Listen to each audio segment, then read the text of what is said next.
Hello नमस्कार दोस्तों, मैं निशु कुमारी आप सभी को इंजीनियर हरेंद्रा क्लासेस में स्वागत करती हूँ। जैसा कि रोज हम क्यूज करते हैं, आज भी क्यूज करेंगे। कल का हमारा क्वेश्चन था टाइटन किस ग्रह का उपग्रह है। टाइटन किस ग्रह का उपग्रह है, तो इसका आंसर होगा शनि। इसका आंसर क्या होगा? शनि। स्वामी विवेकानंद का वास्तविक नाम क्या था? नरेंद्रनाथ दत्त। स्वामी विवेकानंद का वास्तविक नाम नरेंद्रनाथ दत्त था। स्वामी विवेकानंद का जन्म कब हुआ था? 12 जनवरी 1863 को 1863 को हुआ था। 12 जनवरी को राष्ट्रीय युवा दिवस मनाया जाता है और अंतर्राष्ट्रीय युवा दिवस कब मनाया जाता है? 12 अगस्त को। बंगाल में भक्ति आंदोलन के प्रवर्तक कौन थे? चैतन्य। बंगाल में भक्ति आंदोलन के प्रवर्तक कौन थे? चैतन्य। और चैतन्य का जन्म कब हुआ था? तो 1486 ईस्वी में। पूछेगा कि चैतन्य का जन्म कब हुआ था? तो 1486 ईस्वी में। और मृत्यु 1535 या 34 ऐसे देता है, 1535 में या तो 34 में हुआ था। भारतनाट्यम नृत्य शैली का संबंध किस राज्य से है? तमिलनाडु से। भारतनाट्यम नृत्य शैली का संबंध किस राज्य से है? तमिलनाडु से। इंद्राणी रहमाना का संबंध किस शास्त्रीय नृत्य कला शैली से है? तो उड़ीसा से। पूछेगा उड़ीसा का नृत्य कला शैली का नाम क्या है? तो इंद्राणी रहमाना। अल्पना भारत के किस क्षेत्र की प्रमुख लोक कला शैली है? अल्पना भारत के किस क्षेत्र की प्रमुख लोक कला शैली है? तो पश्चिम बंगाल की। कहाँ की है? पश्चिम बंगाल की। भारत के किस भाग में बम्बू नृत्य प्रसिद्ध है? तो मेघालय। भारत के किस राज्य में बम्बू नृत्य प्रसिद्ध है? मेघालय। नृत्य नाटक सूरदास एवं शंकरिया किस पेशावर जाति के संबंध रखते हैं? तो भवाई। किस जाति के संबंध रखते हैं? भवाई। वर्तमान समय में हिंदुस्तानी संगीत की सर्वाधिक लोकप्रिय गायन शैली है? तो ख्याला। वर्तमान समय में हिंदुस्तानी संगीत की सर्वाधिक लोकप्रिय गायन शैली क्या है? ख्याला। राम भैरव का राग भैरवी कब गाया जाता है? तो प्रातः काल में। दिया है कि राग भैरव का राग भैरवी कब गाया जाता है? प्रातः काल में। निम्नलिखित में से कौन सा वाद्य यंत्र बिना तार का है? बिना तार का है तो ट्रम्पेट। निम्नलिखित में से कौन सा वाद्य यंत्र बिना तार का है? तो ट्रम्पेट। किस मुगल शासक को चित्रकला का महान पारखी कहा जाता है? जहांगीर। हाँ, किस मुगल शासक को चित्रकला का महान पारखी कहा जाता है? जहांगीर। गुजराती चित्रकला शैली में किस प्रकार के चित्रों की प्रधानता रहती है? तो प्राकृतिक रचनाओं का। गुजराती चित्रकला शैली में किस प्रकार के चित्रों की प्रधानता रहती है? तो प्राकृतिक रचनाओं का। जैन धर्म के प्रथम तीर्थकर कौन थे? ऋषभदेव।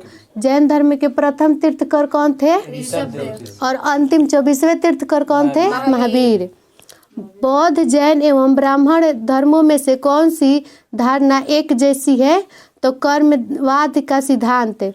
बौद्ध, जैन एवं ब्राह्मणों धर्मों में कौन सी धारणा एक जैसी है? तो कर्मवाद का सिद्धांत। अद्वैतवाद के सिद्धांत के प्रतिपादक कौन थे? शंकराचार्य।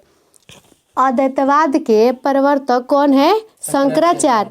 द्वैतवाद के प्रवर्तक पूछेगा तो निम्बकाचार्य। और द्वैतवाद के प्रवर्तक पूछेगा तो माधवाचार्य है। द्वैतवाद के प्रवर्तक कौन है? माधवाचार्य। और द्वैतवाद के सिद्धांत के प्रवर्तक पूछेगा तो शंकराचार्य। लठमार होली खेली जाती है मथुरा में। लठमार होली कहाँ खेली जाती है? मथुरा में। एक ही स्थान पर लगने वाले दो महाकुंभ मेलों के बीच कितना अंतराल होता है? 12 वर्ष का। कितना होता है? 12 वर्ष का। चित्रगुप्त स्वामी मंदिर जिसे चित्रगुप्त का एकमात्र मंदिर माना जाता है, वो कहाँ स्थित है? उज्जैन में। चित्रगुप्त स्वामी मंदिर जिसे चित्रगुप्त का एकमात्र मंदिर माना जाता है, वो कहाँ स्थित है? उज्जैन में। वह त्रिमूर्ति जिसे ब्रह्मा विष्णु और महेश तीनों की मुखाकृत उत्तीर्ण है वो कहाँ स्थित है? एलिफेंटा की गुफाएं में। वह मूर्ति जिसमें ब्रह्मा विष्णु और महेश तीनों की मुखाकृति उत्तीर्ण है वो कहाँ स्थित है? एलिफेंटा की गुफाएं में। विख्यात पर्यटन स्थल गुलमर्गा एवं सोनमार्ग भारत के किस क्षेत्र में स्थित है? कश्मीर में। विख्यात पर्यटन स्थल गुलमर्गा एवं सोनमार्ग भारत के किस क्षेत्र में स्थित है? तो कश्मीर में। विश्व का सबसे ऊंचा कहा जाने वाला विश्व शांति स्तूप बिहार में कहाँ स्थित है? राजगीर में। विश्व का सबसे ऊंचा कहा जाने वाला विश्व शांति स्तूप बिहार में कहाँ स्थित है? राजगीर में। कंबोडिया में भारतीय स्थापित कला का एक उत्कृष्ट नमूना निम्न में से कौन सा है? तो अंकरवाट का मंदिर। अंकरवाट का मंदिर कहाँ स्थित है? कंबोडिया में। विश्व का सबसे बड़ा हिंदू मंदिर यही है ना, अंकरवाट का मंदिर। दूसरा पूछेगा ना तो अमेरिका में अभी अमेरिका के न्यू जर्सी में वो बन रहा है, बन गया होगा वो। अब स्वामी नारायण को उसमें स्वामी नारायण की मूर्ति मतलब रखा गया है।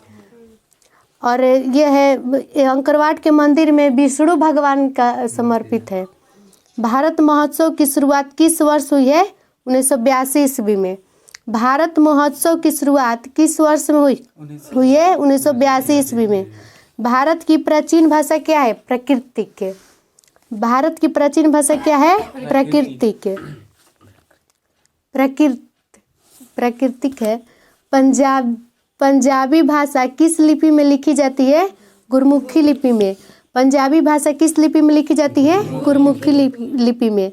दूरदर्शन में रंगीन कार्यक्रमों को शुरुआत दूरदर्शन से रंगीन कार्यक्रमों को शुरुआत कब हुई? तो 1982 ईस्वी से। यह है कि दूरदर्शन से रंगीन कार्यक्रमों को शुरुआत कब से हुई है? तो 1982 ईस्वी से। दक्षिण भारत के अलवार थे संत। दक्षिण भारत के अलवार क्या थे? संत। सुप्रसिद्ध उर्दू शायर मिर्जा गालिब कहाँ का मूल निवासी था? आगरा का। सुप्रसिद्ध उर्दू शायर मिर्जा गालिब कहाँ का मूल निवासी था? आगरा का। निम्नलिखित में से कौन सा एक देव नृत्य है? मोहिनीअट्टम। देव नृत्य कौन है? मोहिनीअट्टम। झावेरी बहनों का संबंध शास्त्रीय नृत्य की किस विद्या से है? मणिपुरी। झावेरी बहनों का संबंध शास्त्रीय नृत्य के किस विद्या से है? मणिपुरी। चौक पुराना भारत के किस क्षेत्र की लोक कला है? उत्तर प्रदेश की। चौक पुराना भारत के किस क्षेत्र की लोक कला है? उत्तर प्रदेश की। प्रसिद्ध गायिका पीनाज मसानी किस गायिका से संबंधित है? गजल गायिका से। प्रसिद्ध गायिका पीनाज मसानी किस गायिका से संबंधित है? गजल गायिका से। निम्नलिखित में से कौन तंत्री वाद्य यंत्र है? संतूर। निम्नलिखित में से कौन सा तंत्री वाद्य यंत्र है? संतूर। मधुबनी लोक कला किस राज्य से संबंधित है? बिहार से। मधुबनी कहाँ से संबंधित है? बिहार से। प्रसिद्ध चित्र मोनालिसा किससे चित्रित किया जाता है? Leonardo da Vinci. मोनालिसा एक पेंटिंग है और इसका किससे चित्र से संबंधित है? Leonardo da Vinci. सबसे प्राचीन वेद कौन सा है? ऋग्वेद। सबसे प्राचीन वेद कौन सा है? ऋग्वेद। ऋग्वेद में कितने सूक्त हैं? 228 है। 10,462 इसमें ऋचाएं हैं और 10 मंडल हैं। ऋग्वेद के पढ़ने वाले व्यक्तियों को होत्रु कहा जाता है। होत्री। भारत के राष्ट्रीय चिन्ह के नीचे अंकित सत्यमेव जयते शब्द किस ऐतिहासिक ग्रंथ से लिया गया है? तो मुंडकोपनिषद से। भारत के राष्ट्रीय चिन्ह के नीचे अंकित सत्यमेव जयते शब्द किस ऐतिहासिक ग्रंथ से लिया गया है? तो मुंडकोपनिषद से। किससे लिया गया है? मुंडकोपनिषद से। त्रिपिटक किस धर्म का धार्मिक ग्रंथ है? बौद्ध धर्म का। त्रिपिटक किस धर्म का धार्मिक ग्रंथ है? बौद्ध धर्म का। आजीवक संप्रदाय के संस्थापक कौन थे? मखौली गोसाला। आजीवक के संप्रदाय के संस्थापक कौन थे? मखौली गोसाला। वार्षिक पुष्कर मेला किस राज्य में आयोजित किया जाता है? राजस्थान। वार्षिक पुष्कर मेला जो है ना वो किस राज्य में आयोजित किया जाता है? राजस्थान में। पुरी की रथ यात्रा किनके सम्मान में निकलती है? कृष्ण, सुभद्रा और बलराम के रथ की यात्रा में। पुरी की रथ की यात्रा किसके सम्मान से निकाली जाती है?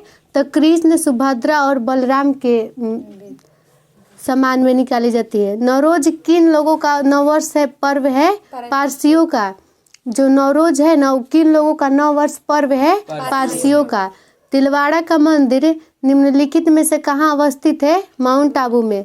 दिलवाड़ा का मंदिर कहाँ स्थित है? माउंट आबू में। बड़ौली के मंदिर किस मंदिर शैली से संबंधित है? बेसर शैली से। बड़ौली की मंदिर किस मंदिर शैली से संबंधित है? बेसर शैली से। शैली 3 प्रकार का होता है, द्रविड़ शैली, नागर शैली, एगो बेसर शैली। कौन सा स्थान भारत का स्विट्जरलैंड कहलाता है? कोसानी। कौन सा स्थान भारत का स्विट्जरलैंड कहलाता है? कोसानी। भारत में प्राचीनतम तारामंडल गृह कहाँ है? कोलकाता में। भारत में प्राचीनतम तारामंडल गृह कहाँ है? कोलकाता में। मुस्लिमों का पवित्र शहर मक्का किस देश में स्थित है? सऊदी अरब। मुस्लिमों का पवित्र शहर मक्का किस देश में स्थित है? सऊदी अरब में। निम्नलिखित में से किसे विश्व कला संग्रहों का भंडार कहा जाता है? सालार जंग संग्रहालय को निम्नलिखित में से किस विश्व का कला संग्रहों का भंडार कहा जाता है? सालार जंग संग्रहालय को। निम्नलिखित में से कौन से राज्य ने उर्दू को अपनी सरकारी भाषा के रूप में स्वीकृति प्रदान की है? जम्मू कश्मीर। निम्नलिखित में से कौन से राज्य उर्दू को अपनी सरकारी भाषा के रूप में स्वीकृत की है? तो जम्मू कश्मीर। ठीक है, हम लोग आगे बढ़ते हैं। कश्मीर के अकबर के नाम से जाना जाता है जैनुल अबिदीन को। कश्मीर के अकबर के नाम से किसे जाना जाता है? जैनुल अबिदीन को। उलुग खां की उपाधि से किसे सम्मानित किया जाता है? तो मोहम्मद बिन तुगलक को। किसे? मोहम्मद बिन तुगलक को उलुग खां की उपाधि से सम्मानित किया जाता है। अशोक के शिलालेखों में पहली बार किसके द्वारा पढ़ा गया था? तो सर जॉन प्रिंसेप्स के द्वारा पढ़ा गया था। अशोक के शिलालेखों को पहली बार किसके द्वारा पढ़ा गया था? हाँ। वारकरी संप्रदाय के प्रवर्तक कौन थे? एकनाथ थे। वारकरी संप्रदाय के प्रवर्तक कौन थे? एकनाथ थे। दिलवाड़ा का मंदिर का उदाहरण है जैन स्थापत्य के। दिलवाड़ा का मंदिर का उदाहरण है जैन स्थापत्य के। औषधि से किसका संबंध नहीं है? तो भास्कराचार्य। ऑप्शन से दिया है, इसे जानना है कि औषधि से किसका संबंध नहीं है? तो भास्कराचार्य का। किस धर्म में तीर्थकर के नाम से 24वें महान आचार्य हैं? तो जैन धर्म के। इसमें धर्म पूछ रहा है कि किस धर्म में तीर्थकर के नाम से 24वें महान आचार्य हैं? तो जैन धर्म के। हड़प्पा के लोग प्रयोग करना नहीं जाते थे लोहे का। हड़प्पा के लोग प्रयोग करना नहीं जानते थे लोहे का। वह स्थान जो किसी समय का फ्रांसीसी उपनिवेश था अब अरविंद आश्रम की मंजिल है, वो कौन सा स्थान है? वो कौन से है? तो पांडिचेरी। वह स्थान जो किसी समय का फ्रांसीसी उपनिवेश था अब अरविंद आश्रम की मंजिल है, वो कौन सा है? पांडिचेरी। सर्वप्रथम किसने 1857 के विद्रोह को भारत का प्रथम स्वतंत्रता संग्राम कहा था? वीडी सावरकर। सर्वप्रथम किसने 1857 के विद्रोह को भारत का प्रथम स्वतंत्रता संग्राम कहा था? तो वीडी सावरकर ने। जैन साहित्य को कहा जाता है आगम। जैन साहित्य को क्या कहा जाता है? आगम। सभ्यता का उद्गम हुआ है घाटियों में। सभ्यता का उद्गम कहाँ हुआ है? घाटियों में। बाबर ने तुजु के बाबरी किस भाषा में लिखी थी? चुतगाई तुर्की। बाबर ने तुजु के बाबरी किस भाषा में लिखी थी? तो चुगताई तुर्की। अकबर ने अजमेर में स्थित शेख मुइनुद्दीन चिश्ती को दरगाह की यात्रा कब दी थी? 1562 ईस्वी में। अकबर ने दास प्रथा का अंत किया था 1563 ईस्वी में, 62 ईस्वी में, और तीर्थ कर समाप्त किया था 63 ईस्वी में, 1500 जजिया कर समाप्त किया था 1564 ईस्वी में। तुतीनामा किस सांस्कृतिक ग्रंथ का फारसी अनुवाद है? तो सुख सप्तित का। तुतीनामा किस संस्कृत ग्रंथ का फारसी अनुवाद है? सुख सप्तित का। निम्नलिखित में से कौन सा युद्ध मद्रास की संधि के द्वारा समाप्त हुआ है? तो प्रथम मैसूर युद्ध। प्रथम मैसूर युद्ध कब हुआ था? 1767 से 1769 तक। और दूसरा मैसूर युद्ध 1780 से 84 ईस्वी तक चला था। और तृतीय मैसूर युद्ध 1790 से 92 तक चला था। और चतुर्थ 1799 में चला था। टीपू सुल्तान की मृत्यु 1799 में हुई थी और 1799 में ही बोडियार वंश की स्थापना हुई थी। और हैदर अली की मृत्यु 1782 ईस्वी में हुई थी। जो द्वितीय मैसूर युद्ध था ना, तो उसी में उसका मृत्यु हो गया था। प्राचीन पतन पुहार किसके तट पर स्थित है? कावेरी। प्राचीन पतन पुहार किसके तट पर स्थित है? कावेरी। निम्नलिखित में से किसने मुंज सागर नामक तगड़ा खुदवाया था? वास्कपति द्वितीय। निम्नलिखित में से किसने मुंज सागर नामक तगड़ा खुदवाया था? तो वास्कपति द्वितीय। हर्ष के सोने के सिक्कों के पृष्ठ भाग पर किसका अंकन है? गौतम बुद्ध के। हर्ष के जो सोना है ना, उसके पृष्ठ भाग पर किसका अंकन है? तो गौतम बुद्ध का। निम्नलिखित में से किस मुगल बादशाह ने आलमगीर द्वितीय की उपाधि धारण की थी? तो शाह आलम द्वितीय। निम्नलिखित में से किस मुगल शासक बादशाह ने आलमगीर द्वितीय की उपाधि धारण की थी? तो शाह आलम द्वितीय। निम्नलिखित में से किसने ऐसे सिक्के जारी करने के आदेश दिए जिन पर हिंदू देवी की आकृति अंकित हो? निम्नलिखित में से किसने ऐसे सिक्के जारी करवाए जिस पर हिंदू देवी की आकृति अंकित हो? तो वो कौन था? मोहम्मद गौरी। मोहम्मद गौरी ने ऐसा आदेश दिया था जिस पर हिंदू देवी की आकृति अंकित होना चाहिए। वो सिक्का का नाम था मोहम्मद ना। वो किसने करवाया था? यह मोहम्मद गौरी। किसने रामायण का फारसी में अनुवाद किया था? बताइए। मौला अब्दुल कादिर बनायुनी ने रामायण का फारसी में अनुवाद किया था। ख्वाजा कुतुबुद्दीन को बख्तियार की उपाधि किसने प्रदान की थी? तो ख्वाजा मुइनुद्दीन चिश्ती। ख्वाजा कुतुबुद्दीन को बख्तियार की उपाधि किसने प्रदान की थी? तो ख्वाजा मुइनुद्दीन चिश्ती ने। निम्नलिखित में से कौन सा राजवंश शैलकृत मंदिरों के निर्माण में अपने योगदान के लिए प्रख्यात है? तो राष्ट्रकूट। निम्नलिखित में से कौन सा राजवंश शैलकृत मंदिरों के निर्माण में अपने योगदान के लिए प्रख्यात है? तो राष्ट्रकूट। पाल और प्रतिहार प्रशासन में पतला से तात्पर्य था दान से दी गई भूमिका। पाल और प्रतिहार प्रशासन में पतला का तात्पर्य क्या था? तो दान से दी गई भूमिका। दान से दी गई भूमिका। निम्नलिखित में से किसे उर्दू शायरी का जनक कहा जाता है? तो शम्भुद्दीन वाली को।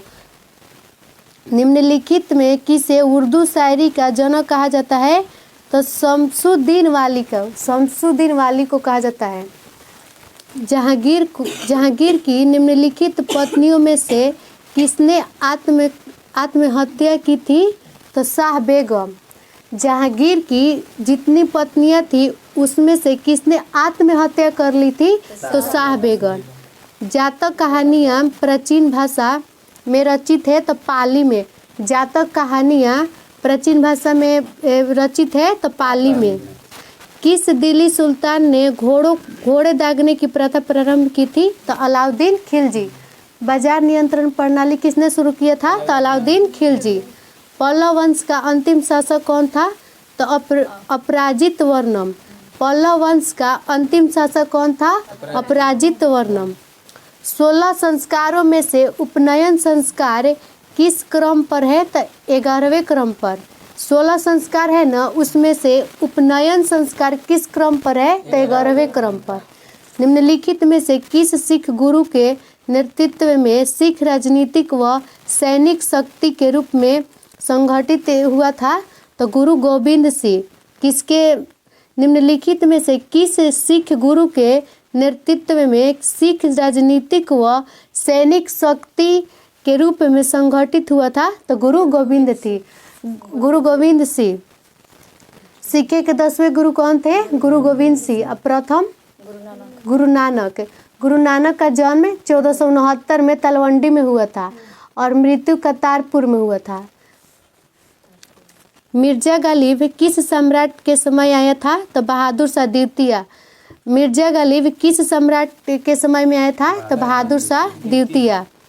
चगताई तुर्क शासन भारत में किस नाम से जाना जाता है तो मुगल। चगताई तुर्क शासन भारत में किस नाम से जाना जाता है तो मुगल। किस लेखक ने महात्मा गांधी को प्रोफेशनल रीडर्स की संज्ञा दी थी तो फ्रेडरिक फिशर। निम्नलिखित में से किस अधिनियम द्वारा ईस्ट इंडिया कंपनी के व्यापारिक एकाधिकार को समाप्त कर दिया गया था तो 1813 के चार्टर एक्ट के द्वारा। 1813 के चार्टर एक्ट के द्वारा ईस्ट इंडिया कंपनी के एकाधिकार को समाप्त कर दिया गया था। गुप्त काल में किस धर्म का सबसे अधिक विकास हुआ है तो वैष्णव धर्म का। गुप्त काल में किस धर्म का सबसे अधिक विकास हुआ है तो वैष्णव धर्म का। हर्ष ने किस विश्वविद्यालय को विशेष संरक्षण प्रदान किया था तो नालंदा विश्वविद्यालय को। हर्ष ने किस विश्वविद्यालय को विशेष संरक्षण प्रदान किया था नालंदा विश्वविद्यालय को। भारत का सबसे पुराना विश्वविद्यालय कौन सा है नालंदा विश्वविद्यालय। नालंदा विश्वविद्यालय का निर्माण किसने करवाया था कुमार गुप्त। मुझे नहीं मालूम क्या कानूनी है या क्या गैर कानूनी है, मैं राज्य की आवश्यकता अनुसार कानून बनाता हूँ, यह किसने कहा था अलाउद्दीन खिलजी। मुझे नहीं मालूम है क्या कानून है या क्या गैर कानूनी है, मैं राज्य की आवश्यकता अनुसार कानून बनाता हूँ, यह किसने कहा था अलाउद्दीन खिलजी। विधवा पुनर्विवाह एक्ट कब पास हुआ 1856 में। विधवा पुनर्विवाह जो अधिनियम था वो कब पास हुआ था 1856 में। इब्न बतूता किसके शासनकाल में भारत आया था मोहम्मद बिन तुगलक। जो इब्न बतूता था वो किसके शासनकाल में भारत आया था मोहम्मद बिन तुगलक। सायना ने वेदों पर अपनी टीका किस भाषा में लिखी संस्कृत। सायना ने वेदों पर अपनी टीका किस भाषा में लिखी संस्कृत। माउंट आबू के दिलवाड़ा मंदिरों का निर्माण किसने करवाया था तो चंदेल शासकों ने। माउंट आबू के दिलवाड़ा मंदिरों का निर्माण किसने करवाया था चंदेल शासकों ने। तुर्कनाय ए चिहलगानी कौन थे। तुर्कनाय ए चिहलगानी कौन थे तो 40 तुर्क अमीरों का समूह। तुर्काय ए चिहलगानी कौन थे तो 40 तुर्क अमीरों का समूह। भारतीय उपमहाद्वीपों के किस भाग में हड़प्पा संस्कृति का उदय हुआ था तो उत्तर पश्चिम में। भारतीय उपमहाद्वीपों के किस भाग में हड़प्पा संस्कृति का उदय हुआ था उत्तर पश्चिम में। भारत की राजधानी पुरानी दिल्ली से नई दिल्ली कब स्थानांतरित की गई थी 13 फरवरी 1931 को। 13 फरवरी को राष्ट्रीय महिला दिवस मनाया जाता है। 13 फरवरी 1879 को सरोजिनी नायडू का जन्म हुआ था। 13 फरवरी 1879 में सरोजिनी नायडू का जन्म हुआ था। यह सर्वप्रथम राज्यपाल बनी थी, कहाँ की? तो उत्तर प्रदेश की। इनका जन्म हैदराबाद में हुआ था। हैदराबाद किस नदी के किनारे स्थित है? मूसी नदी के किनारे। तो इसी में दिया है, भारत की राजधानी पुरानी दिल्ली से नई दिल्ली कब स्थानांतरित की गई थी? 13 फरवरी 1931 को। 1931 में ही इरविन समझौता हुआ था, या इसे ही दिल्ली समझौता के नाम से जाना जाता है। 4 मार्च 1931 को। रविंद्रनाथ टैगोर द्वारा रचित गान जन गण मन सबसे पहले जनवरी 1912 में किस शीर्षक से प्रकाशित हुआ था? तो भारत भाग्य विधाता। रविंद्रनाथ टैगोर द्वारा रचित गान जन गण मन सबसे पहले जनवरी 1912 में किस शीर्षक से प्रकाशित हुआ था? भारत भाग्य विधाता। और वंदे मातरम के रचयिता कौन है? बंकिम चंद्र चटर्जी। ड्रेन का सिद्धांत किसने प्रतिपादित किया था? तो दादा भाई नौरोजी। दीने इलाही बनाने वाला मूल उद्देश्य क्या था? विश्व बंधुत्व। दीने इलाही बनाने का मुख्य उद्देश्य क्या था? विश्व बंधुत्व। जहांगीरकालीन चित्रकार मंसूर का प्रसिद्ध चित्र क्या था? बाज। जहांगीरकालीन का चित्रकार मंसूर का प्रसिद्ध चित्र क्या था? बाज। प्रथम धातु निर्मित नर्तकी का मूर्ति है मोहनजोदड़ो। प्रथम धातु निर्मित नर्तकी का मूर्ति क्या है? मोहनजोदड़ो। हिंदू कवि केशव की कृति रसिका प्रिय पर किस मुगल शासक ने चित्र बनवाया है? शाहजहां। हिंदू कवि केशव की कृति रसिका प्रिया पर किस मुगल शासक ने चित्र बनवाया है? शाहजहां। दजला फरात नदियों के दोआब में पनपी सभ्यता है। तो मेसोपोटामिया दजला फरात नदियों के दोआब में पनपी सभ्यता है, मेसोपोटामिया की सभ्यता। पुर्तगालियों ने गोवा को किस वर्ष हस्तगत किया था? 1510 में। पुर्तगालियों ने गोवा पर कब अपना हथियार किया था? तो 1510 ईस्वी में। और गोवा को कब छोड़ा था? तो 1961 ईस्वी में। पुर्तगालियों ने गोवा पर हस्तगत किया था 1510 ईस्वी में, और उसको छोड़ा था 1961 ईस्वी में। पुर्तगालियों भारत में पहला समाचार पत्र निम्नलिखित में से किसने शुरू किया था? James Hickey.